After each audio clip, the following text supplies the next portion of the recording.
A gente está aqui hoje para falar com alguém aí que está se perguntando aí do outro lado, como cuidador, ou mesmo se perguntando como uma pessoa que teve AVC, cadê a pessoa que eu conhecia, né? Onde que essa pessoa foi parar, né? Tudo modifica, né? Drasticamente, de uma hora para outra, sem aviso prévio algum. E aí, depois, quando a pessoa tem a capacidade de olhar para si, ou quem está cuidando dessa pessoa, olha para essa pessoa e fala, e agora? Quem que é essa pessoa nesse momento? Né? Tudo modifica. Então, a gente vai falar um pouquinho sobre isso hoje. E esse é o primeiro episódio, né, dessa série de 5 lives que a gente vai fazer. A intenção é provavelmente uma por semana, né, que a gente vai estar fazendo. E o título dessa série de lives vai ser Ninguém me contou que seria assim, né?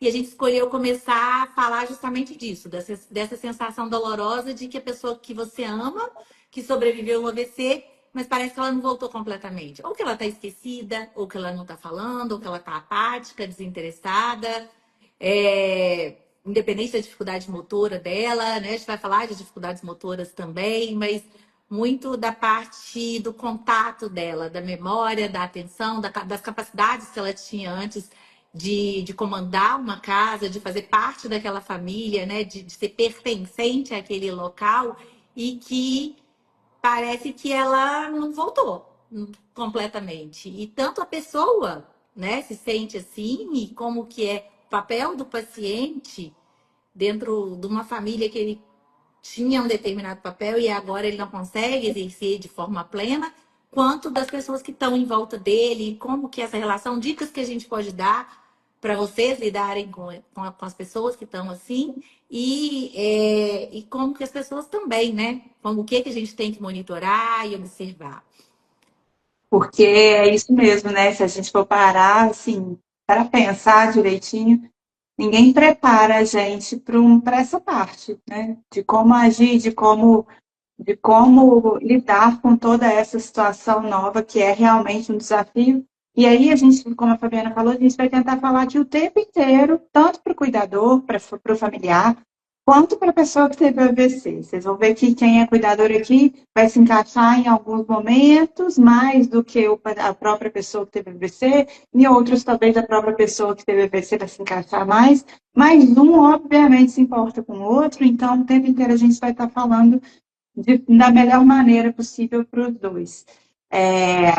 E aí, como é que a gente se organiza para adaptar a casa, para cuidar do físico? Isso são coisas que, às vezes, a gente tem de orientação, mas os aspectos emocionais e cognitivos são muitas sequelas, talvez invisíveis, que acontecem, ou nem sequelas, mas situações que modificam e a gente precisa lidar com uma nova situação, né, emocional, uma nova demanda emocional.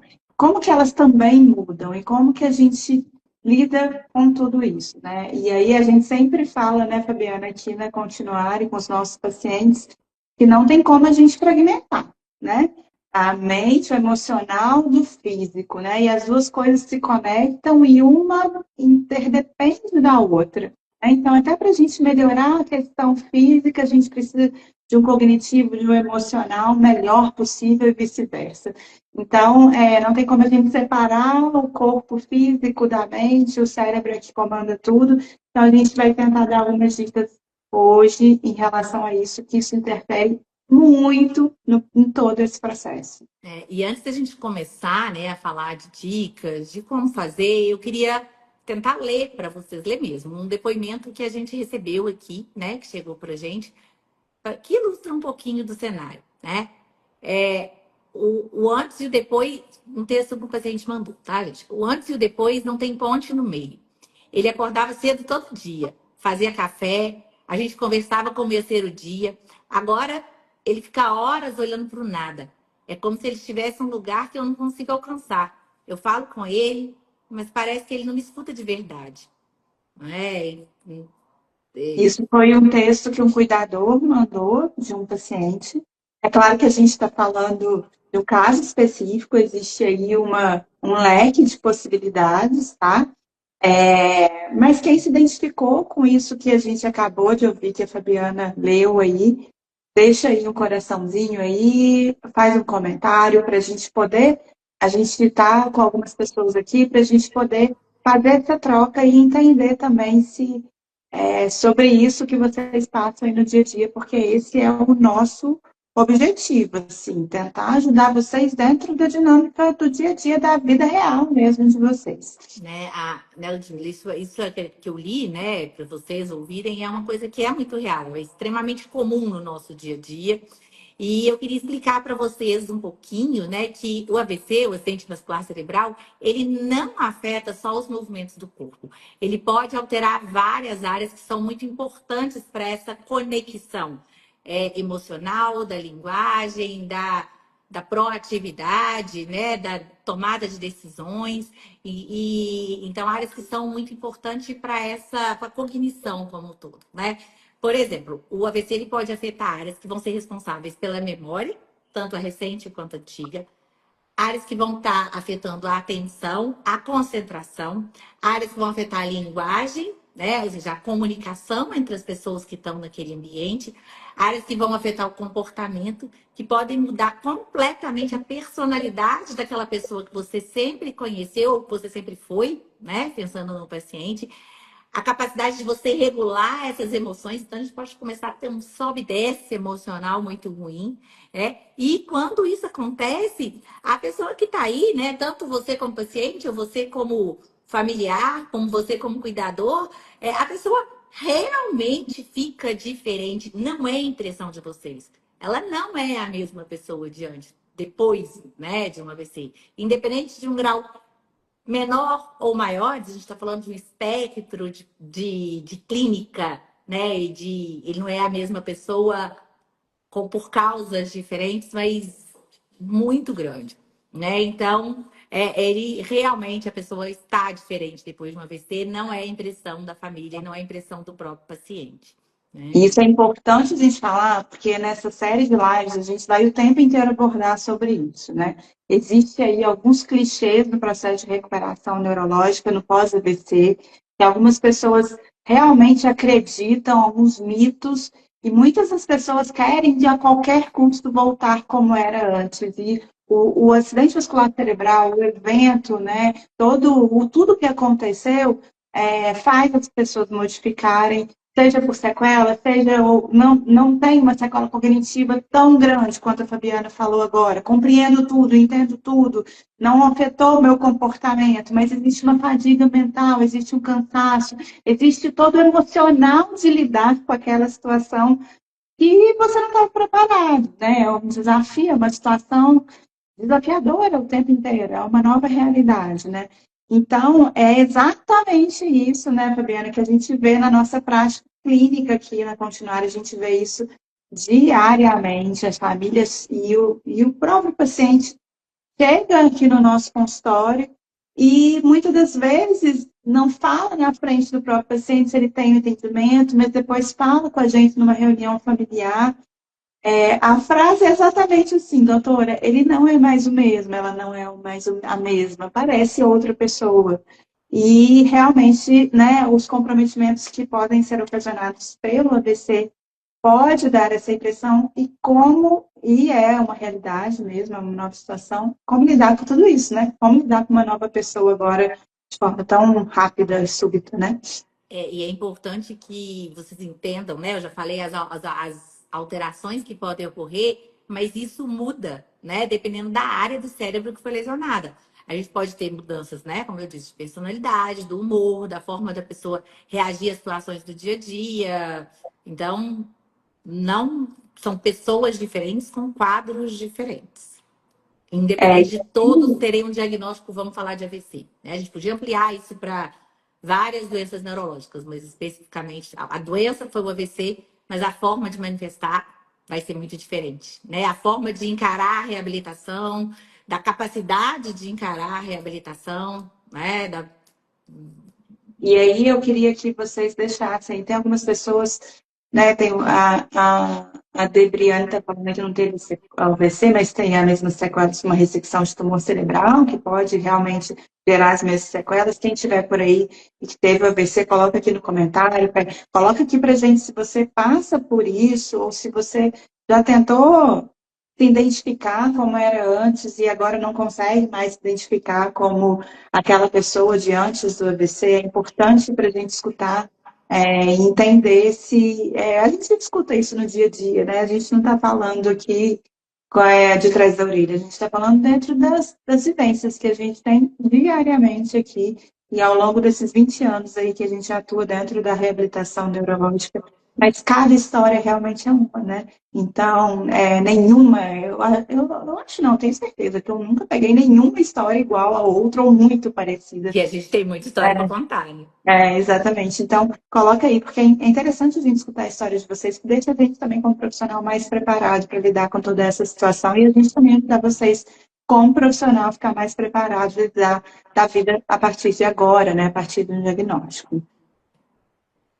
Então, A gente tem um outro depoimento, Lud, lê para eles aqui, que eu acho que a gente é importante a gente ilustrar, sabe? Assim, não acontece só na minha casa, né? A gente escutar coisas que a gente ouviu no dia a dia e que a gente queria contar para vocês, né? Sem expor, né, a porque aí pode história das pessoas, identificar, né? mas exemplos de palavras reais que a gente escuta.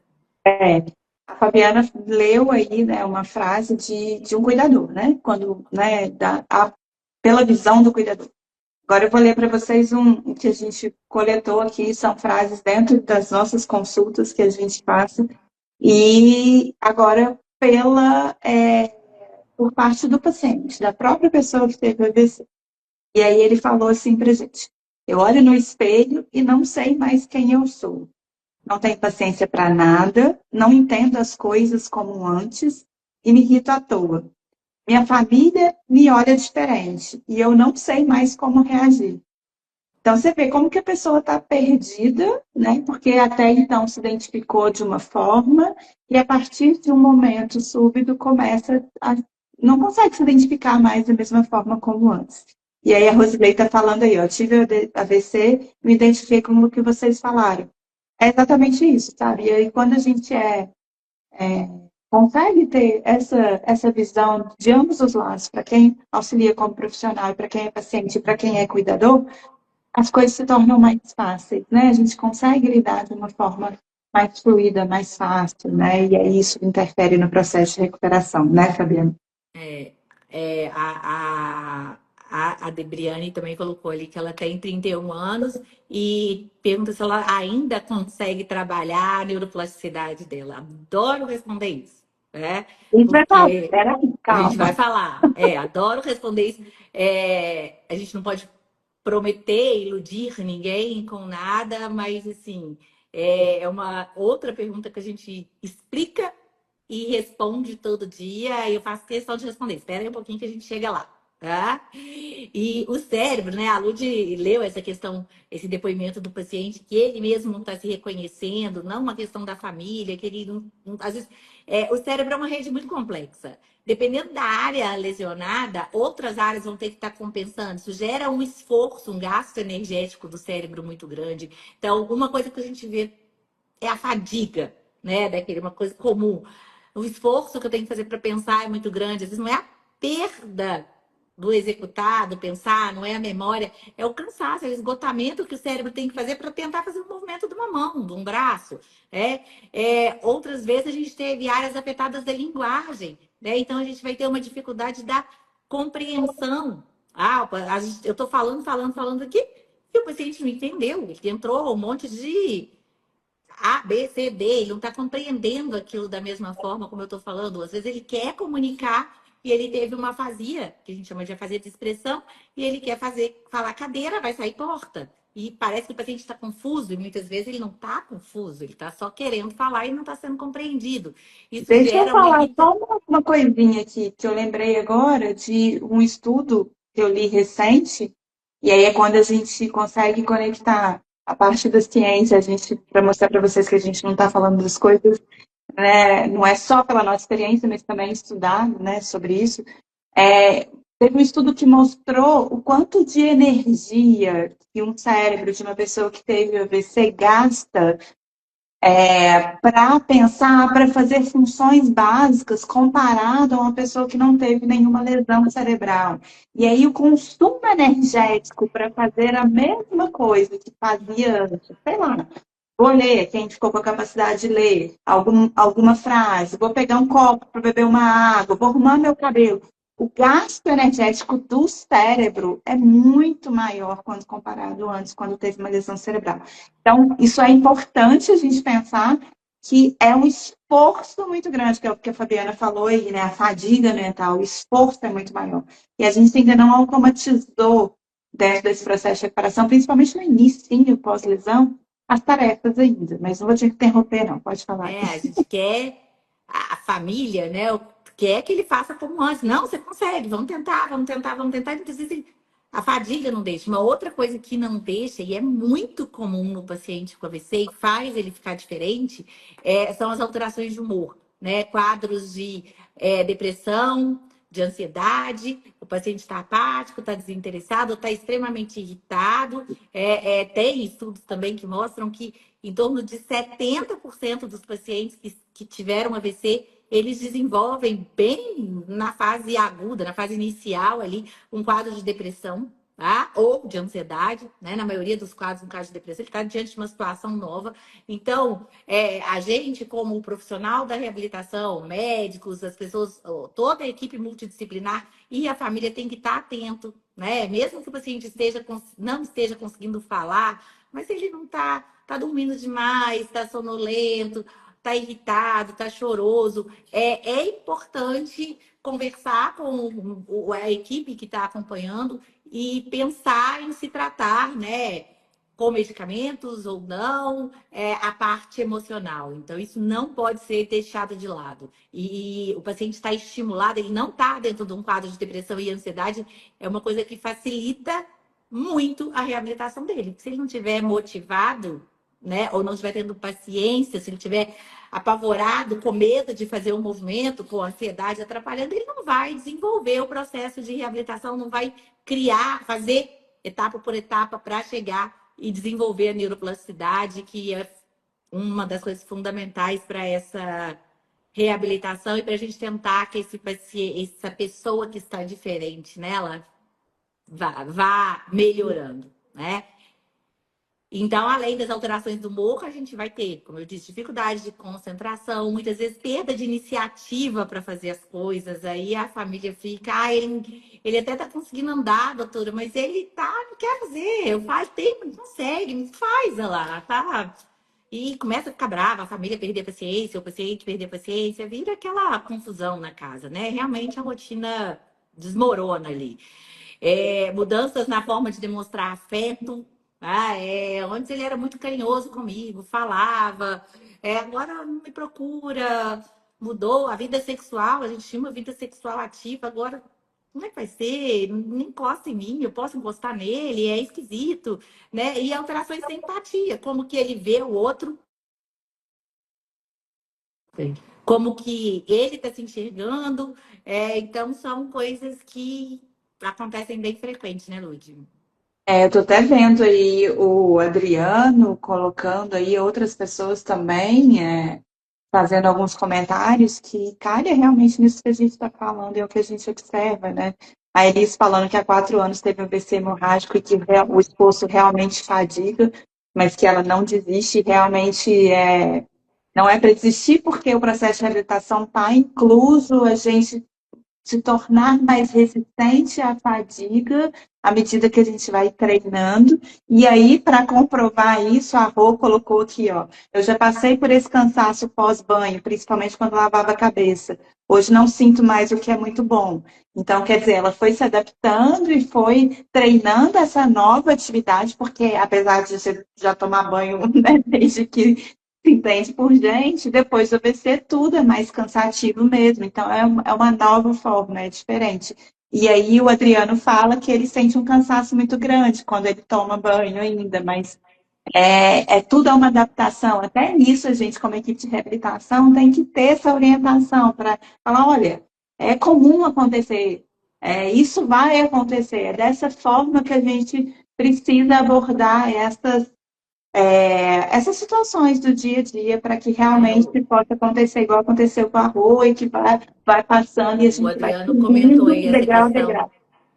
O Adriano comentou aí também, né, essa questão de que minha esposa não encosta mais em mim, né? E é uma coisa que é difícil, não é porque ela quer ou porque ela não quer. Muitas vezes será que eu posso encostar nele? Será que ele quer que eu encoste nele? Será que a gente dá conta de fazer alguma coisa? Né? É um processo de redescoberta que a gente precisa tratar a família, sabe? A gente não precisa tratar o paciente. Então, assim, uma equipe multidisciplinar junto, planejando, a gente poder falar, ter tempo, né, de falar abertamente sobre essas questões. É, é, Uma sim, coisa importante tanto para o cuidador quanto para a própria pessoa que teve o AVC, que é fundamental, assim, ser quase que um mantra, assim, de cabeceira, sabe? É que bem você que teve AVC e quem está cuidando de uma pessoa que teve AVC, isso não está sendo de propósito, a pessoa não está fazendo de propósito. Não é uma preguiça, não é uma má vontade, né? Então, não é por esse caminho que a gente precisa abordar conosco mesmo, para quem teve uma lesão, ou com quem a gente cuida, tá? Então, esse talvez seria um dos piores caminhos para a gente abordar. É preguiçoso, às vezes a gente fala até que bem intuitivamente, sabe? Às vezes num tom de brincadeira, e é uma coisa que a gente precisa se policiar muito, né? O cérebro ele está realmente se reorganizando, está realmente tentando por si só, independente do estímulo, tentando arrumar outros caminhos e novos caminhos, porque o caminho de uma lesão, do local da lesão, ainda, né, a gente não tem como reverter, a gente tem que procurar novos caminhos ali, que não aquele do caminho da lesão. Então, isso é um processo que demanda muito tempo e muita paciência. A gente não queria, né? A gente fala isso para os nossos pacientes, né, Fabi? A a gente gente queria queria que que fosse fosse assim. muito rápido, mas não é. A gente queria que fosse É rápido. possível, mas Então, não é rápido. Então, acho que é sempre muito bom assim a gente reforçar, porque às vezes, por ser um caminho longo, a pessoa acha que no, sei lá, vou dar um exemplo, tá? Nos 2, 3 primeiros meses já teria que estar modificando, ou começa um tratamento depois de um tempo de EBC e quer resultado de pronto, e aí acha que aquele tratamento não está surtindo efeito, porque não teve resultado em 2, 3 meses. Não estou falando que você não vai ter resultado em 2, 3 meses, mas isso precisa ser muito bem traçado, planejado, para você entender cada degrau que você tem que subir para chegar no objetivo que é importante para você, para sua família, para sua vida, para o seu dia a dia, né, Fabi?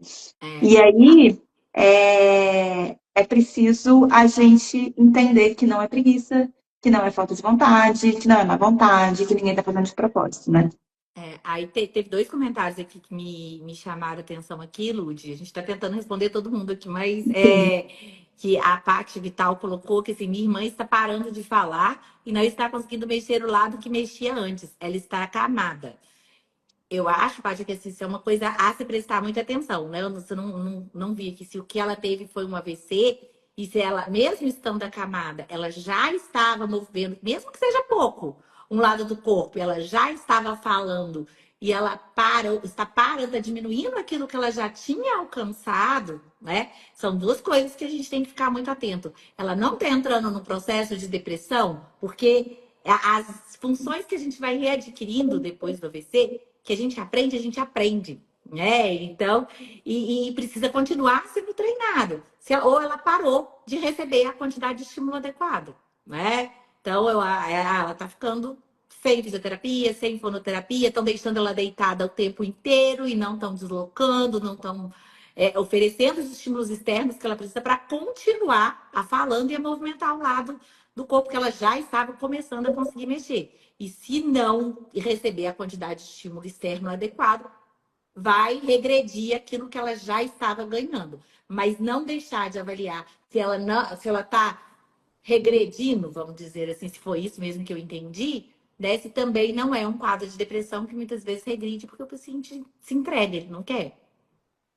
Que é difícil, realmente, né? Talvez isso seja um tema até para outra live, que é uma coisa Uhum. que eu acho que as pessoas não têm, assim, essa orientação, essa consciência, né? O AVC não é uma doença progressiva, né? Ele não vai piorando, piorando, piorando, piorando, piorando. A gente vai falar disso em outras lives, mas só para a gente, né, dar essa informação que eu acho que é importante, né, Fabiana? Ele é um evento que acontece e aconteceu, você saiu do hospital, fez todo aquele controle ali, né, da urgência ali da fase aguda, ele pode piorar no sentido de você não ter o estímulo, de você não ser estimulado, mas a lesão não vai piorar. A lesão que aconteceu ali, ela não vai piorar. Não é uma doença, por exemplo, como Parkinson, como Alzheimer, que pode ir piorando ao longo do tempo, entende? Então, o estímulo é muito importante. Ele é fundamental. Então, E aí, quando acontece alguma regressão, a gente tem que pensar em outras possibilidades. O que aconteceu? O que fez modificar? Parou o estímulo, como a Fabi falou? Teve outra coisa que aconteceu nesse meio do caminho que ninguém conseguiu diagnosticar? Então, é importante a gente pensar nisso, mas eu acho que é um tema para outra live, né, Fabi? né? E aí, dentro disso, né, dentro dos estímulos e do que a Ludmilla falou, entra um conceito, que aí, se agora a gente vai falar um pouquinho disso, que é que a gente precisa, e é importante que vocês conheçam como paciente, como cuidador, como familiar, que é o conceito da neuroplasticidade, né? Que é neuroplasticidade? É a capacidade que o cérebro tem de formar novas conexões e de criar funções que foram perdidas naquela área do AVC que foi lesionado, você perdeu aquela função, você me fala, aquele neurônio que teve AVC lá, aquela partezinha do cérebro, ela morreu.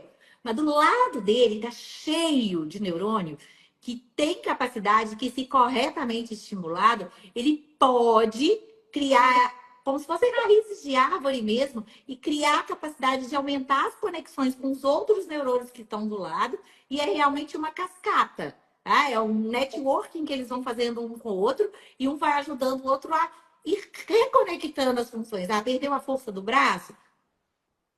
O outro vai tentando recuperar e fazer com que aquele braço mexa. Perdeu a capacidade de fala? Os outros vão tentando recuperar essa capacidade. A gente não tem dois rins e quando um rim para de funcionar, o outro não supre a capacidade do outro. Quando o paciente precisa tirar um pulmão, o paciente não pode continuar respirando e assumir a capacidade do outro. Então, às vezes não vai assumir a capacidade plena, né? Vão existir dificuldades, mas o treinar a neuroplasticidade, dar o estímulo adequado para que esses neurônios que estão bons ali, tem muitos neurônios bons, sempre tem, possam criar o máximo de conexões e desenvolver essa neuroplasticidade ao máximo, é fundamental para que a gente possa trazer essa pessoa que está diferente em qualquer sentido, que é de quem a gente está falando hoje, né? Ela possa estar caminhando para um processo positivo, em que a gente vá só ganhando, né? O paciente, a família, quem está perto ali e quer ver essa pessoa bem, né? Essa neuroplasticidade, ela funciona, não é só na questão física, tá, gente? Não é só assim, eu quero, não que isso não seja importante, claro que é. Mas assim, eu quero voltar a mexer minha mão, eu quero voltar a movimentar, andar como andava antes, ou da melhor maneira possível. A gente tem estímulos também, né, de fala, estímulos de comunicação, de linguagem, de cognitivos. Então, hoje a gente está falando muito da questão emocional, cognitiva, e é muito assim a base de você estar bem emocionalmente para você conseguir correr atrás de outros sistemas que podem ter sido prejudicados pós-AVC.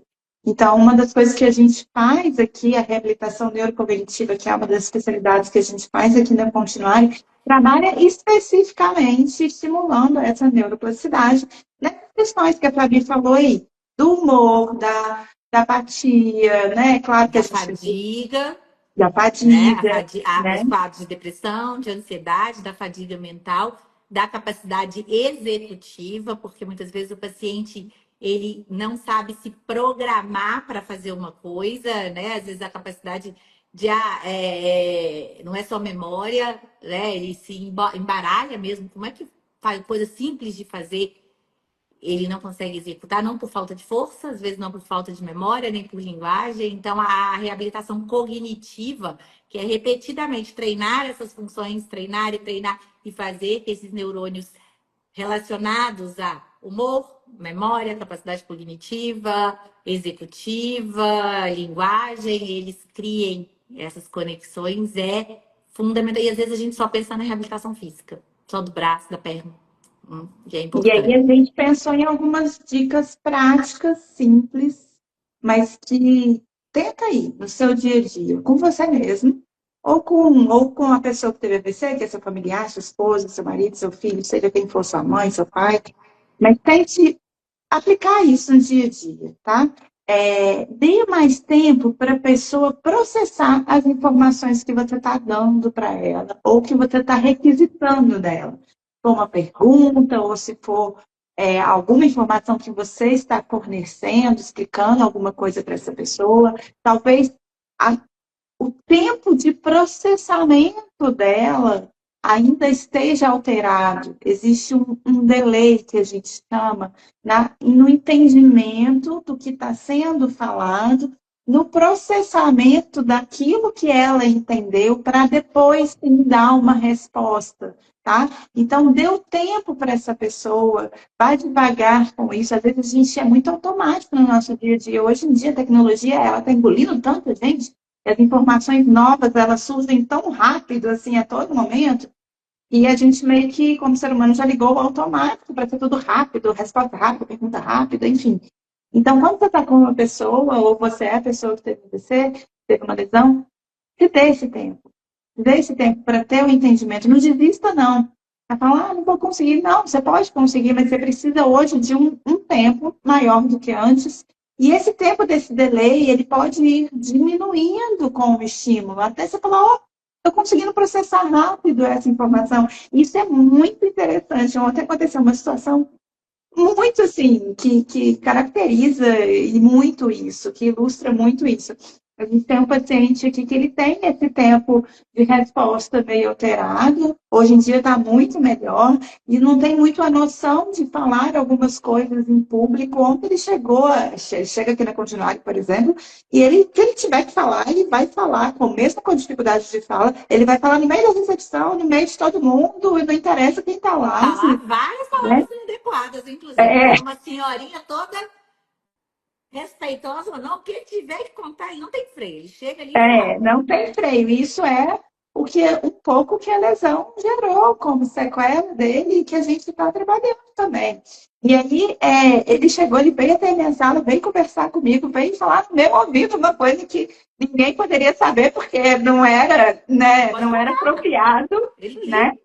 E aí ele veio falar no meu ouvido, assim, para ninguém escutar. Eu falei, olha, já tá conseguindo entender a questão comportamental, já está diferente, já está reagindo diferente. Então, isso acontece. Então, depende muito do estímulo. E se você for com calma, você vai cada vez mais possibilitando que a pessoa entenda cada vez mais. Agora, se você não for com calma, se você não entendeu nada e deixa para lá, aí não vai ser exposto a esse estímulo e aí não tem como melhorar.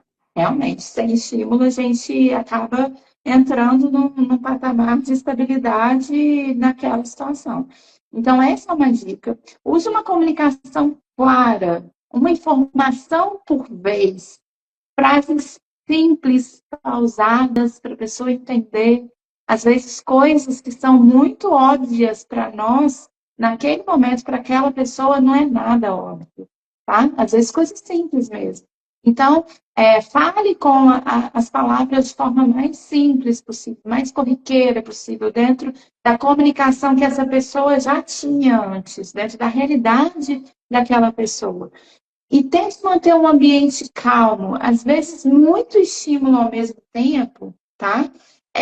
Faz a pessoa fadigar. Quando der o exemplo aí do banho, o banho é um baita estímulo, né? O processo de tomar banho é o estímulo da temperatura da água, é o estímulo da sensação que a gente tem daquilo. São várias atividades motoras associadas ao mesmo tempo. Então, obviamente, que isso vai fazer a pessoa ter uma fadiga maior. Então, vamos com calma. Vamos com calma, porque muitos estímulos ao mesmo tempo pode gerar fadiga ao invés de trazer benefícios, né, Fabi? Uhum.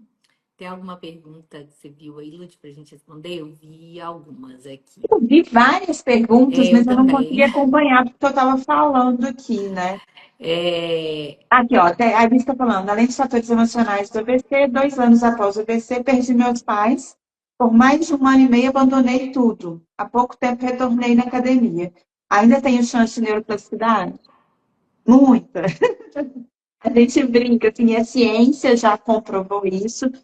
E até a hora da gente passar desse mundo para sei lá qual outro, né? Da gente fechar os nossos olhos, a qualquer pessoa, independente de ter tido AVC ou não, quando a pessoa é exposta a estímulos assertivos, corretos, com a frequência correta, ela vai ter uma resposta a esse estímulo. É como se fosse ação e reação, né? Então, se você não sabe tocar violão, nunca tocou violão na sua vida, mas você vai para uma aula, a professora te ensina onde que você vai colocar a mão, e aí você vai aprendendo aquilo, você gerou uma neuroplasticidade de aprendizado no seu cérebro. Eu estou dando um exemplo de coisas que a gente vai aprendendo ao longo da vida normalmente, né? Então, a é, gente aprende isso, né? eu Então, não vi o comentário todo, mas ontem eu estava vendo o Instagram, inclusive, e aí tinha um post da Adriana Foss, que é uma psicóloga que teve uma AVC, teve uma afasia grave, e acho que não sei se todos vocês conhecem, mas ela é uma pessoa pública, né? E ela tinha feito um post exatamente sobre neuroplasticidade, parece que é um livro novo que ela está lançando, eu não vi a questão do livro, né? Ela já tem alguns livros falando sobre a superação do AVC dela, é bem interessante, mas ela falando do que realmente essa neuroplasticidade existe e que a gente não pode fazer promessas falsas para as pessoas usando, né, o conceito de neuroplasticidade. Né? A gente sabe que ela tem ela não é a resposta dessa tal de neuroplasticidade não é igual para todo mundo, mas que ela sempre pode acontecer, que ela precisa ser estimulada para a gente buscar o melhor do paciente, isso aí é indiscutível, né? O que vai ser o melhor de cada paciente é que a gente não consegue definir. Eu não posso falar que um mais um vão ser dois naquele determinado caso, né? a Adriana tem um livro que chama A Cura do Cérebro. Ela conta a história dela a respeito do AVC e é bem uma pessoa que vale muito, assim, super aberta, conversa. A gente já conversou, né, Fabi, várias vezes. É uma pessoa que estuda sobre, né, ela é psicóloga, estuda sobre isso e eu acho que vale a leitura aí para quem não conhece. É bem interessante. Fica uma dica aí. Ó, vou Bom, entrar num outro. Quer falar? hã? Quer ver outro? Pode ir. Não, vai aí, vai aí. Então tá, senão a gente cansa todo mundo aqui também, né? Eu vou pegar mais uma vez para a gente poder ir tocando, né, e lidando com os tópicos que a gente quer discutir aqui. Eu vou ler de novo um outro depoimento que a gente recebeu, de um familiar, né, que eu acho que às vezes pode doer em algumas pessoas aqui quando a gente fala, né, sobre isso, mas eu acho que a gente tem que tocar nas feridas, tá? Foi da esposa de um paciente, tá? Que ela disse assim: às vezes eu me pego com raiva dele. E isso acaba me matando por dentro, porque ele já foi tão carinhoso, tão presente, tão ativo. Agora ele tá lá, apático, frio, não conversa, distante. E eu fico com raiva. E o sentimento que eu tenho de verdade é raiva. E eu me sinto muito culpada por sentir raiva. Como é que eu posso ter raiva de alguém que quase morreu? Alguém que eu sei que tá diferente, né? É... E aí? Né? Assim, isso eu tô falando de um cuidador. Alguém.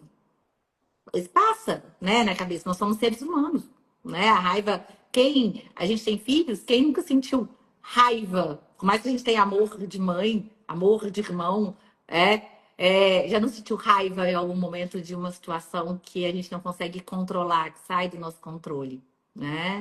E aí entra a importância, né, da intervenção em todo o processo de quem cuida, né? Então, essa pessoa também nunca passou por essa situação antes, né? E é importante, né, o processo terapêutico, orientação para quem cuida, é muito importante. E quem se identificou com isso agora, talvez nunca tenha passado pela cabeça, a gente está querendo mexer nas feridas aqui um pouco mesmo, porque é importante encarar de frente algumas situações para que você consiga entender e planejar estratégias de como lidar com essas situações, porque a gente não tem como evitar a reação do outro, o sentimento do outro e até os nossos mesmos, né, diante daquela situação. É um profundo, porque isso pode estar acontecendo com você e é comum acontecer, e você não é uma pessoa ingrata por conta disso, né? Você não é insensível, você é um ser humano que está sentindo, está tendo todas, está sentindo na pele todas essas modificações que estão ocorrendo. E você está passando por um processo mesmo, né? E esse processo tem um nome específico. É interessante a gente nomear as coisas. É importante vocês entenderem o que, que é isso e como que eu lido com isso, né, Fabiana? Isso tem uma razão para acontecer, né? Esse processo que a pessoa que está cuidando vive, né, com aquela pessoa que está doente, que sofreu uma coisa abrupta e que está tendo a pessoa que está diferente, né? Pegando, retomando o nosso título, esse processo a ciência chama ele de luto ambíguo, né? A pessoa ela está fisicamente presente, mas vocês sentem que perderam é, quem ela era emocionalmente, cognitivamente. Né? Ela fisicamente está ali, ela não morreu, mas você não reconhece a pessoa como sendo ela mesma, né? Então parece que morreu aquela conectividade que existia entre vocês. E a pessoa que está cuidando, ela sente esse processo de luto como o paciente também sente, né? Então, por isso que é chamado de luto ambíguo, né? Não é o processo de luto da morte, mas a psicologia, ela explica isso, áreas do cérebro, o estudo, né, das conexões cerebrais, do, do- dos sentimentos. Eles têm que ser validados e têm que ser cuidados. E isso gera uma dor muito específica, né? E uma dor que eu vou repetir e ser muito enfática em relação a isso, que precisa de acolhimento, que precisa de cuidado, né? Porque senão vai sangrando ali na alma o tempo inteiro e vai alimentando um processo de adoecimento, né? Do processo até de depressão. Teve uma pessoa que está assistindo a gente aqui, desculpa, eu não anotei o nome aqui agora, que até perguntou como saber se a pessoa está entrando em depressão, tanto o cuidador quanto a pessoa que teve o AVC, né? E isso pode, a gente não falou sobre isso, até falei, quer falar alguma coisa sobre isso? Os critérios para a gente entender um paciente com AVC que tenha depressão, eles são um pouco diferentes de um paciente que vem no meu consultório e eu vou fazer um diagnóstico de depressão, né? Então, se eu tenho aquele paciente que está, independente da fadiga, desinteressado, ele está conseguindo falar e não está puxando assunto, uma irritabilidade, uma alteração do ciclo sono-vigília, ele consegue comer, ele está com uma pouca aceitação de comida, gostava de assistir televisão e ele não está querendo assistir televisão, né? Independente de vários outros fatores, são sinais, tá sonolento demais, ou acordado, ou ficando acordado demais, pesadelo, irritabilidade, falta de paciência, são sinais de que possivelmente esse paciente precisa ser tratado de uma alteração de humor e que não vai ser aquela depressão clássica que a gente conhece no paciente sem AVC. Aí ajuda muito tratar tanto da forma medicamentosa como não medicamentosa. É importante buscar ajuda. Tá? E aí, a gente está falando especificamente agora do cuidador, né? Que também pode entrar nesse processo de forma talvez um pouco diferente, porque está vivendo esse luto, né?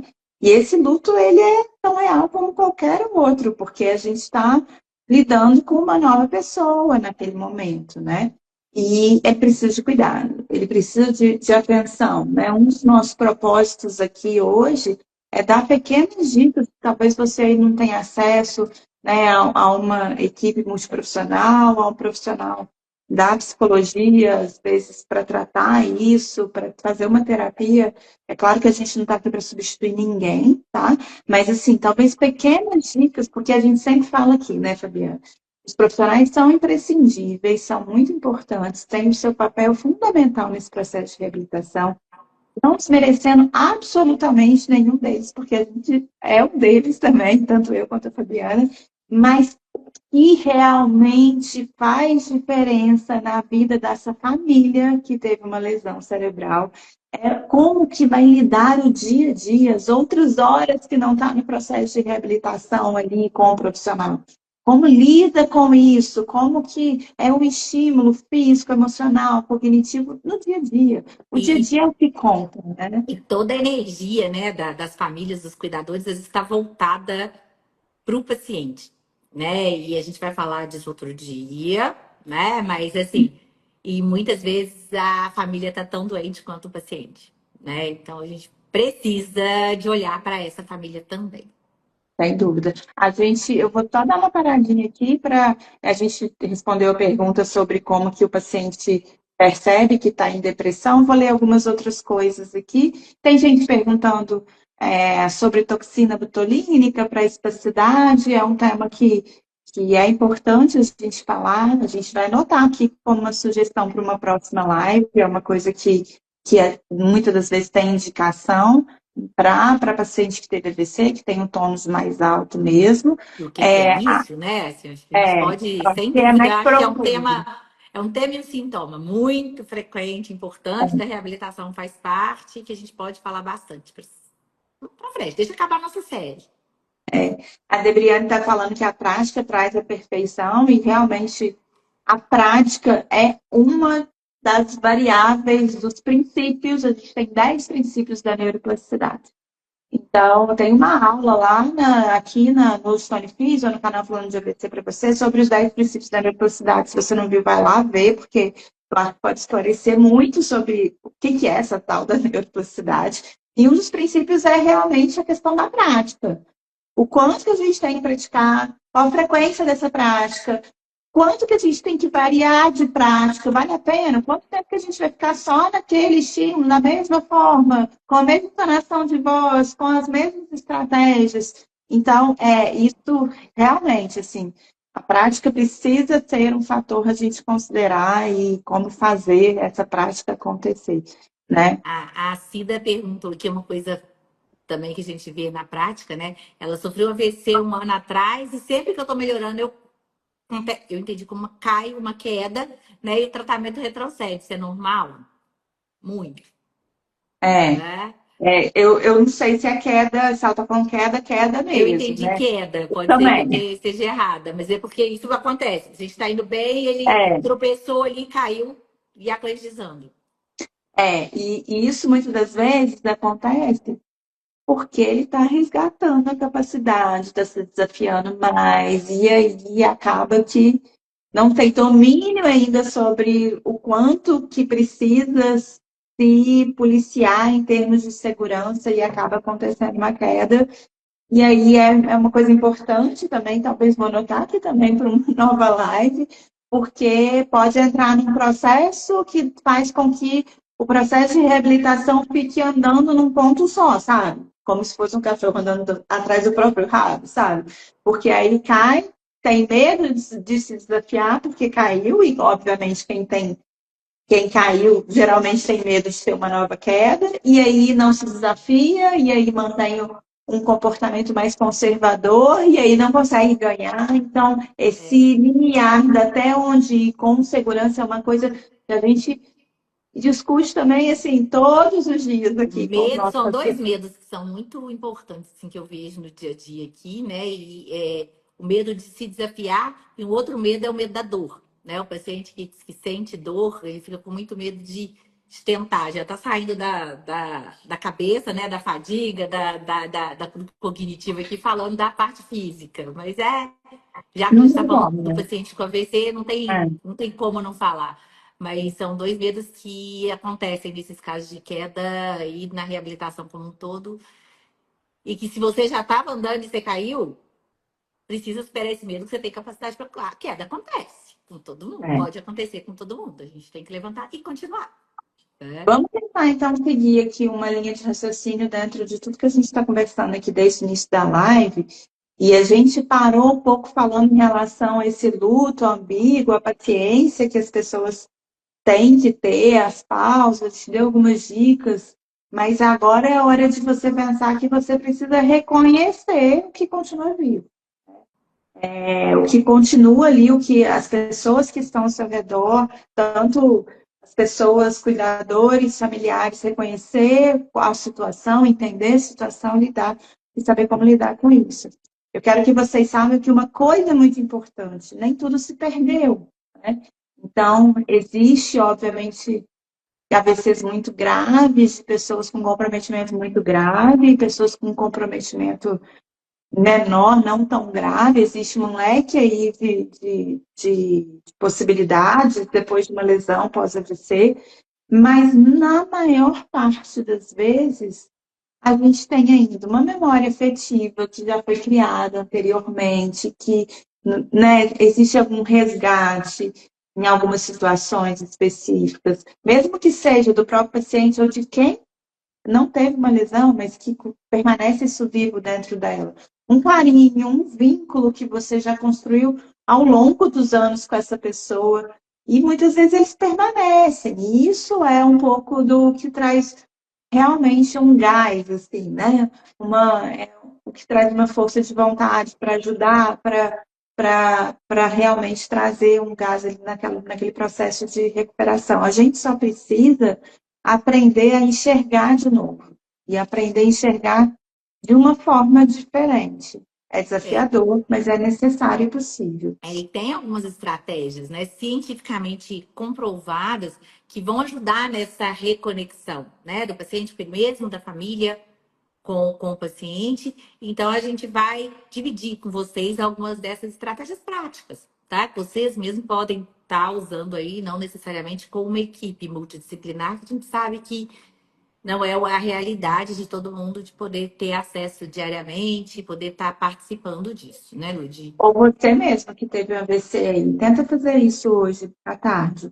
Pega aí um álbum de família, fotos antigas suas, foto antiga da família, de momentos felizes.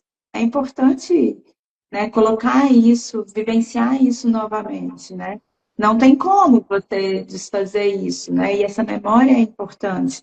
Músicas que as pessoas sempre gostou, por exemplo, é uma forma de prazer, música, tudo isso que a gente está falando são estímulos que fazem com que a neuroplasticidade aconteça também. Não é só o estímulo terapêutico ali, de ficar repetindo o exercício, de treinar massa, de treinar equilíbrio, de treinar voz.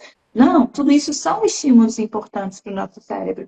A gente esquece da questão do AVC. Todo ser humano, antes do AVC, já sentiu o que, que é, por exemplo, você está sendo emocionado por conta de uma música que te lembra alguma coisa, que te lembra alguma situação na sua vida que aquela música retoma, uma situação prazerosa ou uma situação que não foi muito agradável, mas que te retoma isso. Então, é importante ter esse estímulo.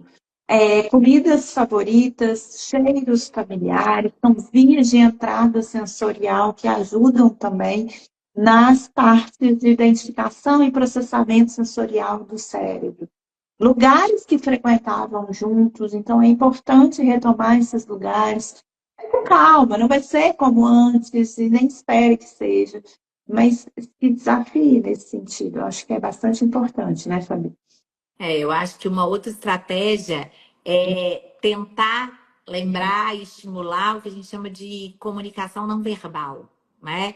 O que é isso? É gostar, dar um toque carinhoso. Você não precisa estar falando, a pessoa, vocês não tá com paciência de escutar, só fica ali, encosta, dá um sorriso, né? A gente fica na correria do dia a dia e às vezes não lembra disso. Faz contato visual para, né? A gente já falou de falar frases simples e curtas para que tenham um bom entendimento, mas fala olhando no olho, fala devagar, fala com afetividade, né? São gestos de afeto muito simples, né? Oferece uma comida que você sabe que a pessoa gostava.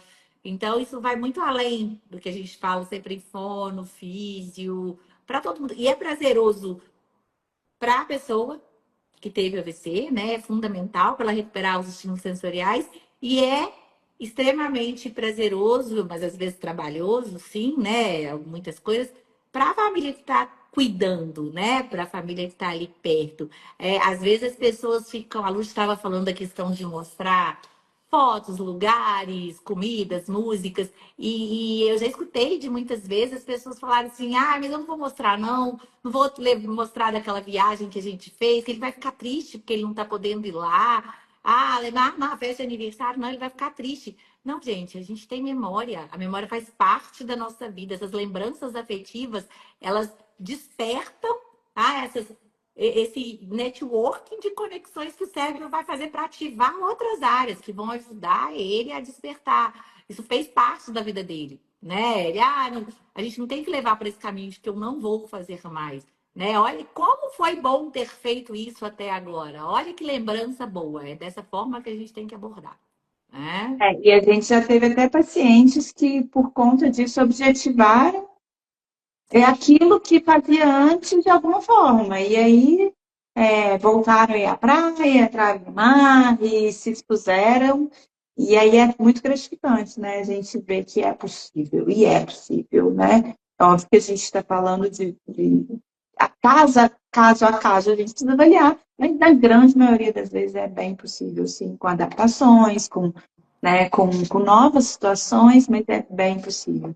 E aí, por último, pensando ainda em estratégias simples, né, para a gente auxiliar nesse processo de neuroplasticidade como familiar ou como próprio paciente, independente do processo terapêutico, crie rotinas simples. Crie rotina, gente. É fundamental para o processo de neuroplasticidade. A criança, eu não estou comparando ninguém aqui com criança, tá? Mas assim, é só porque a aprendizagem, na fase da criança, né, quando o ser humano é criança, é uma coisa muito nítida, muito aflorada, né? E a aprendizagem no pós-lesão cerebral precisa ser aflorada nesse mesmo sentido, tá? Então, para que realmente você consiga aprender a fazer novamente. E rotina é importante para o processo de aprendizado, tá? O paciente, quando a gente acompanha um paciente aqui que não tem uma rotina específica, tudo fica mais difícil, porque cada hora é um estímulo diferente, a pessoa se perde, pode fadigar, pode cansar. Então, momentos de conversa, né, ali todos os dias, vamos sentar, vamos conversar, como é que você está se sentindo? Ou qualquer outra coisa, né? Ah, viu no jornal aquele negócio que você gosta, ou absurdo, isso que está acontecendo no país. Né? A pessoa está ali, a pessoa, mesmo que você ache que ela não entenda, ou que a resposta dessa pessoa seja limitada, é um estímulo e é uma coisa comum e normal de acontecer entre pessoas. Atividades prazerosas, adaptadas à nova realidade, que foi o que eu dei exemplo da praia, né? Participações em decisões simples do dia a dia, a pessoa se sentir mais proativa, sentir que ela tem ali um papel dentro do ciclo familiar, elas têm algum papel na resolutibilidade de alguns problemas, isso faz com que a gente se conecte com a gente mesmo. A gente se sente útil, qualquer que seja esse papel, mesmo que seja mínimo naquele momento. A gente teve casos assim, de paciente. Então escreve a lista da compra que você vai precisar. Se não consegue escrever, fala o que você precisa de comprar para sua casa. Você fazia isso antes, continua fazendo isso agora, por que não, sabe? Então, são casos que a gente precisa retomar dentro da rotina do dia a dia, né, de sobrevivência, né, dessas tarefas da vida diária, de ir ao supermercado, de televisão, de comentar o caso, de falar da família, enfim. Você Porque a lembra gente daquele normalmente caso de que a gente acompanhou e que a esposa sempre reclamava, né? Era uma reclamação ali bem frequente dela, que ele não ri, ele não faz piada. Na tem ele fazia todo dia, minha casa tá vazia. Você lembra desse? lembro. Eu acho que a gente tem que colocar exemplos, né? É. Frases. Não, e aí esse paciente era muito engraçado, porque ele era muito sarcástico, ele usava cada comentário assim que a gente morria de rir, assim. A paciente a esposa comentava Esposa. isso, Que e a antes, gente né? não via essa característica. E na hora que ele passou por um processo de reabilitação cognitiva e que a gente foi aos poucos introduzindo A essas gente foi dicas, pelo menos uns 6 meses ali escutando isso aqui. Era uma das principais queixas dela, né? Que não era aquela mesma pessoa, incomodava muito. e hoje ela fala, e tá o sarcasmo dele, as piadinhas, e aí a gente vê também, né? Em alguns momentos essas piadinhas Não aconteceram. são as mesmas piadinhas, às vezes, né? Ele encontrou outros caminhos para expressar o humor dele. Ah, mas tá.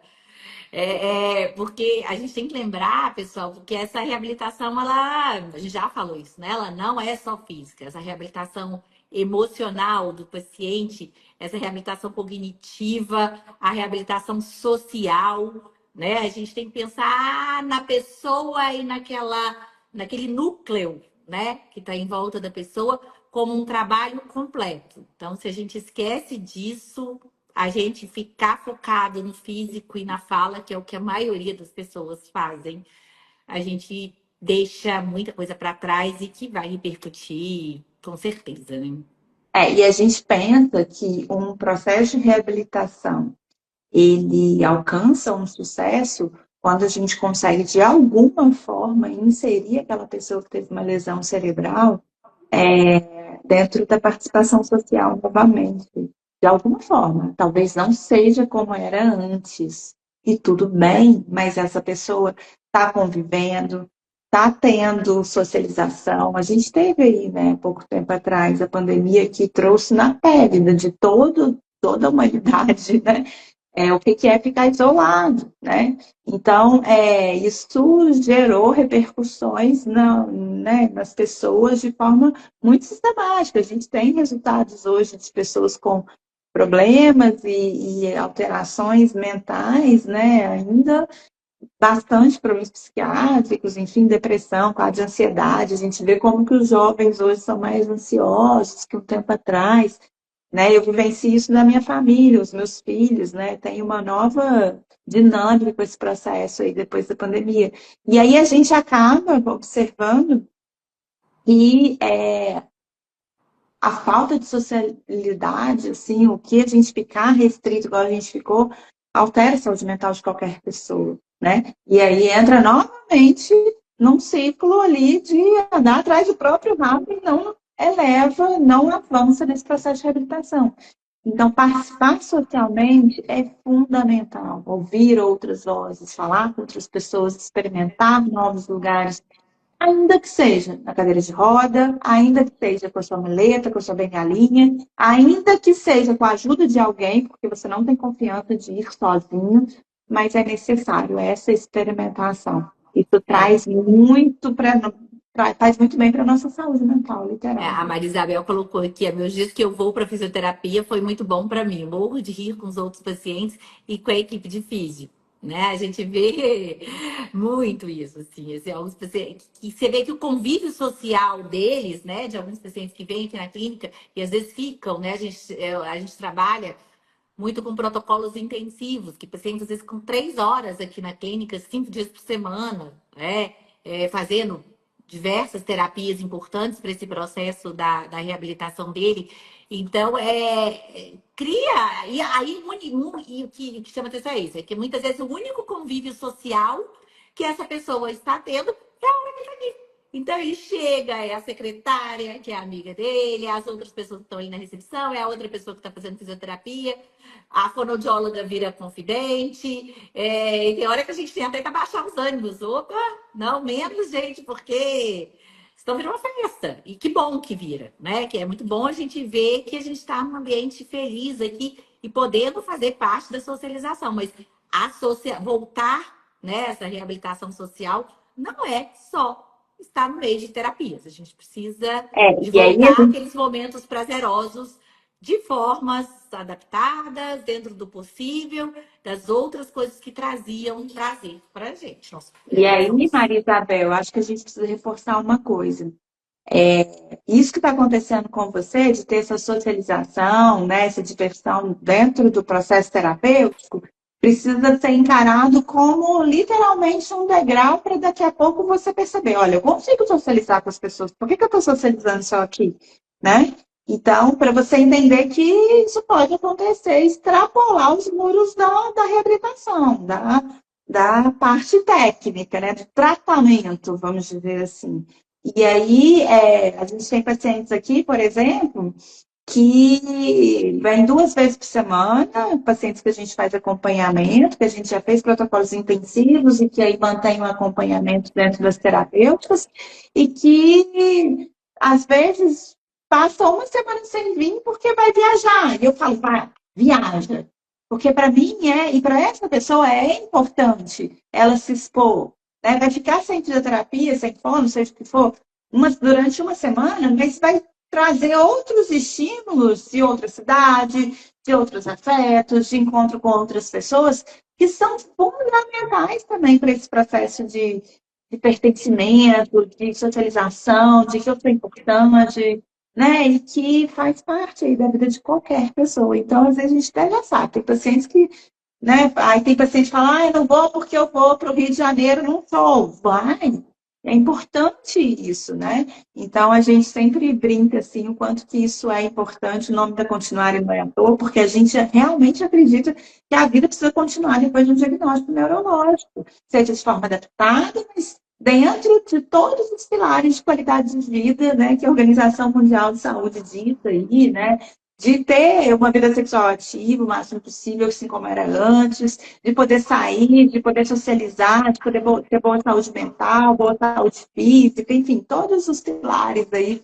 de qualidade de vida são importantes para qualquer pessoa com quem teve um AVC, não pode ser diferente. Né? Talvez é mais desafiador, com certeza, não dá para a gente negar isso, mas é possível, né? Eu acho que as pessoas ficam um pouco quando começar, né, Lud, esse processo dessa reabilitação emocional, cognitiva, social, né? A gente não está falando aqui da reabilitação física. Quando que eu posso? Ai, meu Deus, eu devo, né? Fica até às vezes meio sem graça. De que, ai, eu tive um AVC, mas eu posso ir num show, né? Assim, será que eu posso fazer isso? Vão falar que, ai, eu tô doente, né? Você tá querendo sair, levar ele junto? E aí, Né? fica E até uma dica, quando? tem vários shows hoje em dia, não são todos, a gente queria que fosse todos, obviamente, mas infelizmente a gente não tem uma educação de acessibilidade como a gente ainda deveria ter, mas já estamos avançando em relação a isso. Tem vários shows. Aqui a gente já presenciou pacientes que foram em shows que na frente tinha um espaço, né? A Fabi até também foi nesse show e presenciou Quase perdi isso o marido por causa pessoalmente. disso, porque eu só queria ir lá ver meu paciente que tinha falado para mim que ele ia no show. Eu fiquei tão feliz que eu larguei meu marido e eu tinha que achar ele no show de qualquer jeito. Que eu que incentivei, não, você vai, você vai. E aí ele estava lá na frente, aí tem um espaço que pode ir acompanhante, que é um espaço reservado para quem tem alguma dificuldade de mobilidade. Então, assim, até no Detal agora também, que é um show, né, grande, né, também tem, eu sei que tem esse espaço. Então, às vezes a gente fala, nossa, o negócio é muito grande, não vai ter como ir de jeito nenhum. Então, hoje em dia, principalmente os shows grandes, né, que tem Grandes, o Rock in Rio eu fui, maior. tinha uma acessibilidade, fui uma vez, assim, para uns 2 anos, eu acho, né? Tinha uma acessibilidade imensa e uma assistência, era muito acessível. Com cadeira, né? Se fosse preciso de um dispositivo acessório, a gente não está falando de ter que ir andando sem nenhuma ajuda. Muitas vezes a gente precisa de ajuda, né? É isso aí. E aí eu pus, né, pus isso sim, do quando a gente deve começar esse processo, de lembrar de começar esse processo de reabilitação social, cognitiva e emocional, né? O quanto antes. Isso aí a gente tem que estar atento desde o primeiro momento, que quando a gente deixa a família e o paciente estar lá embaixo e as forças para retomar, né, e continuar a viver ali, elas vão se exaurindo. Então, quanto antes isso acontecer e as pessoas se preocuparem que isso faz parte do processo de reabilitação precoce, né, é importante. Acho que a intenção dessa E se não live foi hoje é precoce essa. com você, ainda está tempo. Dá. Entende? Não pensa assim, ah, não, já passou 2 anos. A gente avaliou um paciente com 14 anos de AVC um tempo atrás. E ainda assim dá tempo. Então, se você nunca pensou nisso que a gente está falando aqui hoje, comece a pensar, nem que seja para você mesmo. Que forma que eu posso fazer isso? Que forma que eu posso ir até lá embaixo no prédio, sair na outra rua, ir até o mercado? Isso tudo precisa ser planejado e estruturado para fazer com segurança. A gente, se dependesse de nós aqui, a gente ficava a tarde inteira falando, né? Porque é uma coisa que a gente vivencia, faz parte do dia a dia nosso aqui, né? A gente lida com isso o tempo inteiro e a gente sabe o quanto que falta de informação para grande parte das pessoas. Então, a gente acredita muito que a gente faz um trabalho, quando a gente conversa aqui entre nós e para vocês escutarem, de informação, de orientação mesmo para as pessoas que não têm acesso a essa informação. Mas esse primeiro episódio nosso chega um pouco, tá chegando ao fim, né? A gente falou sobre o processo de você não identificar mais aquela pessoa como ela era antes, e não, e o que eu acho que a gente pode concluir de tudo isso é que realmente a gente tem uma nova pessoa, tá? E que a gente precisa encarar essa realidade, pensar em estratégias de como fazer isso acontecer de forma melhor possível, né? A gente deu várias dicas. Se você chegou agora no final, vai lá atrás, a live vai ficar gravada, a gente vai recortar alguns momentos para ter informações mais rápidas para vocês conseguirem ter acesso. Então, indica essa live para outras pessoas, compartilha essa live lá, né? Não vai ficar na Continuare, vai ficar no Stone Físio, talvez no perfil da doutora Fabiane também, para que a gente possa realmente fazer com que essas informações elas transpassem os muros clínicos da Continuare e que possam chegar a cada vez mais pessoas para modificar a vida de cada vez mais pessoas. E eu queria deixar uma mensagem muito clara aqui para vocês que a reabilitação de tudo isso que a gente falou, né? Não é sobre tentar fazer a pessoa voltar a ser exatamente quem ela era antes do AVC. Isso é uma utopia, né? Eu brinco, gente, que assim, não tem como você passar por uma situação como a AVC e sair ileso disso, mexer, mesmo que você consiga se recuperar completamente. Tem pessoas que conseguem se recuperar muito. A gente Muitas. tem pessoas que estão vivendo a vida sozinha, no sentido assim, sem independência. Casando e. Exato, existe isso. Mas é uma história da sua vida, é um acontecimento da sua vida que não tem como você simplesmente deixar para debaixo do tapete e fingir que não aconteceu. Então, É, não é sobre tentar fazer a pessoa voltar a ser exatamente quem ela era antes do AVC. É tentar continuar dentro das adaptações, né? é isso mesmo, Lud. Eu acho que é descobrir, né? É sobre descobrir quem essa pessoa pode ser agora, né? Com dignidade, com qualidade de vida, com amor e com possibilidades reais de melhora, né? A gente precisa dar isso para eles. E a gente sabe, assim, a gente vivencia isso todo dia aqui. Essa jornada, ela é difícil, gente, ela não é fácil. Não dá para a gente romantizar o processo de reabilitação, não. Porque é difícil, precisa de disciplina, precisa de transpiração, inspiração, precisa de muita coisa. Mas é possível. E aí que vocês não caminham sozinhos, né? Hoje existe muita coisa na internet, a gente está aqui também para auxiliar nesse processo. Tenha o apoio da família. A ciência evoluiu muito e está cada vez mais evoluindo, com cada vez mais, né, velocidade. Aqui, por exemplo, a gente usa o que a gente tem de mais alta tecnologia, de tecnologia avançada, de equipe multidisciplinar, para que a gente consiga entender essa dor que vocês estão sentindo e consigam ajudar nessa dor, né? Então, a gente está o tempo todo ali, né? Tentando entender o lado do paciente, tentando vivenciar e compreender todo esse processo, né? Pelas experiências que os pacientes compartilham com a gente e aprendendo muito sobre ciência, estudando, colocando em prática o que a ciência, né, aprova e o que a ciência descobre, né, e colocando em prática e vendo isso se transformar no dia a dia com as histórias dos nossos pacientes, né.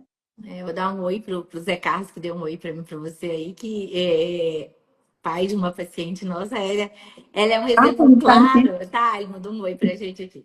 E, e assim, ele é um exemplo claro, né? O pai e a mãe, a própria paciente, que é uma menina de 30 anos, mas do quanto a gente já conversou sobre essa reinserção social, né? E dessa reabilitação social e o quanto é difícil para eles como família. Eles são um exemplo muito prático do que a gente está falando aqui, da luta diária para eles apoiarem, né, e conseguir fazer isso, né? Então, assim, se tudo que a gente conversou aqui, quem chegou no meio, depois tiver a oportunidade de assistir, se identificou, né, com isso, divide, compartilha isso com outras pessoas para abrir os olhos, alertar da importância disso em qualquer momento do processo de reabilitação pós-AVC, de como que isso é importante, tá? Se vocês quiserem, né, conversar com a gente aqui na Continuare, quiser agendar uma avaliação, o link fica aqui na bio, né? A gente está no Instagram da Continuare, no da Ludmilla, não está no meu, mas depois eu vou colocar também. Mas entrando em contato com a Continuare, a gente consegue avaliar vocês. A gente atende pessoas no país inteiro, online, quando é necessário.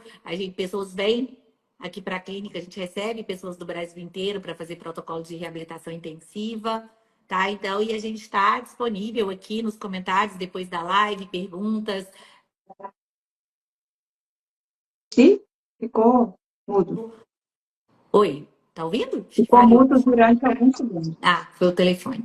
Desculpa, gente. Então, a gente está super disponível aqui nos comentários e no Instagram da Continuare, vocês conseguem o contato aqui para falar com a nossa secretária, Thaís, nossos outros atendentes, e fica um abraço e um convite para a nossa próxima live. O que vai ser, Lud? Então, antes eu só queria falar para vocês a importância do que a gente